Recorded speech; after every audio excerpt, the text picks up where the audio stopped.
안녕하세요. 강동선 ABA 연구소 소장 강동선입니다. 자, 오늘도 ABA 관련된 문제를 풀어보도록 하겠습니다.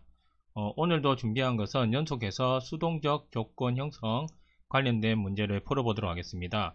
여기는 수동적 조건 형성만 있는 것이 아니라 작동 행동 이후의 강화와 벌, 이 전체적인 행동의 원리에 대해서 나와져 있거든요. 그래서 이 문제들은 기본적으로 저는 다 맞추고 가야 된다고 생각을 해요. 다른 이제 설계법이나 윤리 같은 경우에도 이제 뭐 정답을 잘 맞추고 높은 점수를 얻을 수 있겠지만은 이 행동의 원리만큼 정확하게 답을 정할 수 있는 게 없다고 저는 생각을 하거든요. 그래서 우리가 QA SPS 같은 경우에 72% 정도, 그리고 이제 이전에 80% 이런 이제 합격 기준들이 있잖아요. 여기서 각각 80% 받는 기준을 달성하기보다는 한 100% 정도를 맞아주는 이 문제도 제일 많이 나와요. 이 영역이 있으면은 이후에 다른 문제들이 조금은 낮게 나오더라도 좀 안정적인 점수를 가져갈 수 있지 않을까라고 생각을 하거든요. 그러면 오늘도 문제 3개 들어가 보도록 할게요. 첫 번째 문제입니다. 어떤 유형의 행동이 결과에 대한 이력에 근거하여 더 많이 혹은 더 적게 나타나도록 할까요? 라는 부분입니다. 첫 번째 조건 반응이라고 되어 있는데, 이게 수동적 조건 형성 이 내용입니다. 이 조건 반응 리스판스드 컨디셔닝, 이거는 이제 우리가 그렇게 해석을 해야 되고, 그래서 제가 계속 이야기하는 것이 영어로 된 부분하고 한글로 번역된 부분을 암기를 해 놓으시면 좋다라는 겁니다. 자, QA, BA 그 홈페이지에 들어가셔도 되고요. 비슷한 것이 BACB 보드에 들어가면은 이 영어본하고 한글본 이렇게 매칭을 해 놓은 것이 있어요.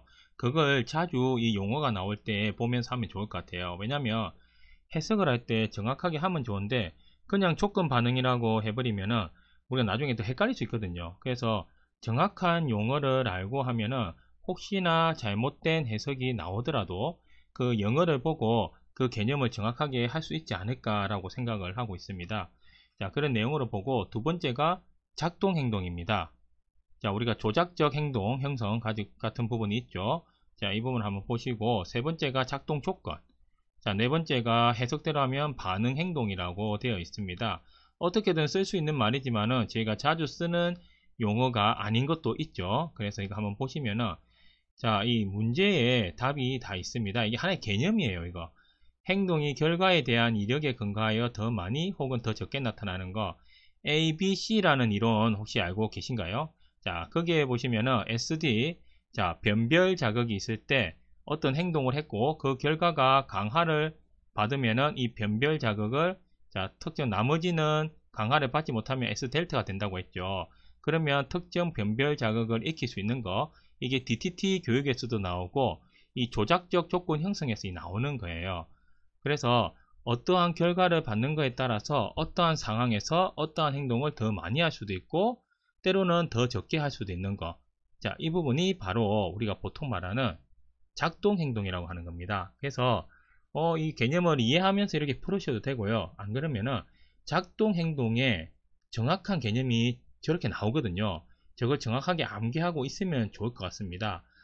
하지만 좀 장기적으로 공부하시는 분들은 좀 내용을 이해하시면 좋을 것 같아요. 그러면 시험 문제 이외에도 다른 여러 가지 행동의 원리를 이해를 하면은 실제 응용이나 안 그러면 강의를 하시거나 설명을 해 주실 때, 그리고 실제 뭔가 교육 중재에서도 이 개념을 정확하게 뭐 외우고 있는 거하고 그냥 이 원리를 알면서 적용하는 거는 확실히 틀리거든요. 확실히 이걸 아는 사람은 이걸 잘 적용해서 실제에서도 많은 영향을 보인다고 생각을 해요. 그런데 시험은 이렇게 쳐가지고 이 문제는 알지만은 이 개념을 잘 모르고 실제 적용을 잘 못하시는 분들도 많이 있는 것 같더라고요. 그래서 이 부분 정확하게 개념적으로 이해하면 시험 풀 때도 어떻게 우리가 변형돼서 나와도 다 맞출 수 있다는 겁니다. 그걸 감안해서 한번 잘 풀어보시면 좋을 것 같아요. 자, 두 번째 문제입니다. 동선이는 저녁에 외식을 하였고 양념통닭을 먹었다. 그날 밤 그는 식중독에 걸렸어요. 양념통닭 먹고 식중독에 걸린 겁니다. 이제 동선이는 양념통닭을 볼 때마다 메스꺼움을 느낀다. 양념통닭은 다음 중 어떠한 것을 나타내는 것일까요? 라고 했을 때, 자, 앞에도 나왔던 문제인데, 자, US, UR, CS, CR, 그리고 이제 NS 이렇게 제가 이야기를 했었죠. 자, 무조건 반응. 자, 무조건 자극에 의해서 나타나는 무조건 반응. 그 조건 자극. 자, 무조건 자극하고 페어링이 되어서 나타나는 자, 중성 자극이 조건이 붙은 조건 자극이라고 제가 이야기했어요. 그리고 이 조건 자극에 의해서 나타나는 것이 조건 반응이라고 이야기했습니다. 같은 이제 우리가 침을 흘리는 실험, 파블로브 실험이 있었죠. 침을 흘리지만은 음식에 의해서 침이 나오면은 무조건 자극에 의한 무조건 반응이었는데 음식도 있지만은 조건이 된 종소리에 의해서 침을 흘리게 된 것은 이거는 조건 자극에 의해서 나온 거잖아요. 그래서 이거는 조건 반응이에요. 같은 침을 흘리는 건데 우리가 무조건 조건 달라진다는 겁니다. 그리고 조건이 붙기 전에 우리는 중성 자극, 아무런 영향을 주지 않는 무의미한 자극인 거죠. 이렇게 된다는 거예요. 근데 여기 보면 영향을 일단 준 건 알겠다라는 부분이 있고, 우리가 잘못해가지고 강화제에 대해서 안 그러면 이런 부분들을 잘못 생각해서 먹는 거는 다 이제 무조건 자극이지 않느냐. 여기는 현재 무조건 자극이 나오지 않아서 이게 답이 안 되긴 할 건데요. 그러면 답은 우선은 조건 자극이 되는 겁니다. 자, 뭐냐. 우선은 저녁에 외식을 했어요. 양념통닭을 먹었습니다. 그날 밤 그는 식중독에 걸렸어요. 자, 여기까지는 이제 어떻게 보면은 우리가 자연스럽게 그렇게 형성된 거라고 할 수 있어요. 근데 이러한 경험으로 인해 가지고 양념통닭을 볼 때마다 우리가 양념통닭을 보면 보통 어떨까요? 이 경험이 있는 것이 아니라, 경험이 쌓인 것이 아니라 그냥 양념통닭을 보고 침을 흘렸다 라고 하면은 이거는 그냥 우리는 무조건 양념통닭이 무조건 자극이 될 수 있어요. 그런데 이러한 경험에 의해 가지고 원래는 양념통닭이 나에게는 약간은 혐오 자극이 아니었습니다. 그런데 메스꺼움을 느끼게 됐었죠. 한번 식중독. 식중독이 될 수 있는 양념통닭을 먹은 거죠. 그래서 메스꺼움을 느끼게 됐기 때문에 이 양념통닭은 앞으로 이 양념통닭을 볼 때마다 그러한 경험과 짝이 된 거예요. 그래서 처음에 먹은 양념통닭은 무조건적인 자극이 될 수 있는데 그 결과가 이 양념통닭은 상한 양념통닭이 될 수 있겠죠. 그래서 이 상한 양념통닭은 어찌 보면 조건이 붙어버린 거예요. 일반적인 이 무조건 자극이 아니라는 겁니다. 메스꺼움을 느끼게 된 그 경험과 조건이 붙어버린 겁니다. 그래서 양념통닭, 메스꺼움 이런 부분이 생겨가지고 이게 상한 양념통닭, 메스꺼움이 생긴 거예요. 그런데 이후에 본 거는 상한 양념통닭이 아닐 수는 있어요. 비슷하게 보이는 양념통닭일 수도 있겠죠. 그런데 이 양념통닭을 보고도 예전의 경험에 의해서 메스꺼움을 느꼈기 때문에 이 양념통닭은 예전에 먹은 상한 양념통닭하고 페어링이 되어버린 겁니다. 그래서 조건 자극으로 나타날 수 있다는 거예요. 자, 세 번째 문제 볼게요.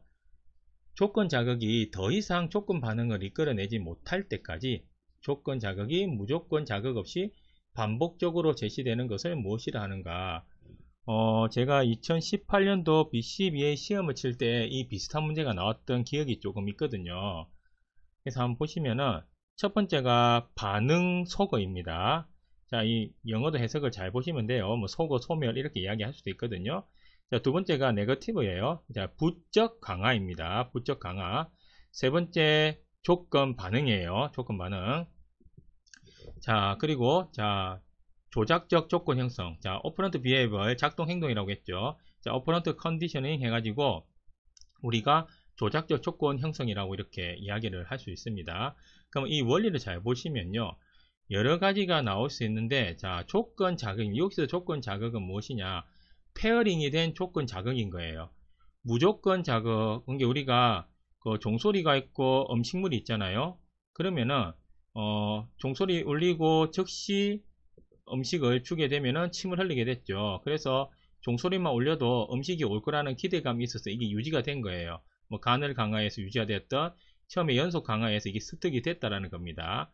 그런데 이 조건 반응을 더 이상 이제 종소리가 울려도 조건 반응이 이제 침을 흘리지 않게 될 때까지 이 조건 자극이 무조건 자극 없이 반복되는 거예요. 그러니까 처음에는 간헐적으로 하더라도 우리가 종소리 울리고 음식을 주면은 침을 흘릴 거예요. 그리고 종소리 울리면 그런 기대감에 의해서 침을 계속 흘리게 되거든요.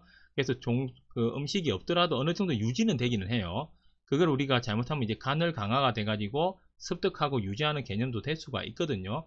그런데 여기에서 잘못 보면은 간헐적으로 줘야 이게 유지가 된다는 거지, 무조건 자극이, 그러니까 종소리 울려도 계속 음식을 안 주기 시작하면은 연속 강화에 의해서 받아왔던 이 행동들은 그냥 계속 소거가 돼버립니다. 그래서 무조건 자극 없이 반복적으로 제시되는 것은 이 반응에 대한 소거라고 이야기를 하는 거예요. 그래서 여기서 개념은 반응 소거라고 이해하시면 될 것 같습니다. 그래서 이 부분들을 이제 우리가 잘 보면은 작동 행동에서의 그런 부분들, 소거의 부분도 있고요. 그리고 그 수동적 조건 형성에서의 이런 반응 소거라는 부분들이 있습니다. 그래서 개념들을 정확하게 알고 있으면은 이게 덜 헷갈릴 거라고 생각이 들어요. 그래서 한번 보시고 각각의 개념을 좀 잘 익혀 두시면 좋을 것 같습니다. 자, 오늘도 3개의 문제를 풀어봤습니다. 이렇게 제 영상을 보시고 앞으로도 계속 올릴 건데, 이 문제들을 그냥 반복해서 보시다 보면은 처음에는 이해 안 갈 수도 있을 것 같아요. 뭐 제 설명이 좀 모자랄 수도 있겠지만은, 그래도 책하고 이렇게 같이 공부를 해보고, 그리고 제 설명이 조금은 도움이 되어 가지고 이해가 되신다면은 어느 정도 개념 형성이 되어 가지고 다음에 시험을 칠 때 좀 자신감 있게 치실 수 있지 않을까 라는 생각을 하고 있습니다. 자, 오늘도 제 영상을 봐주셔서 감사하고 구독, 좋아요 부탁드립니다.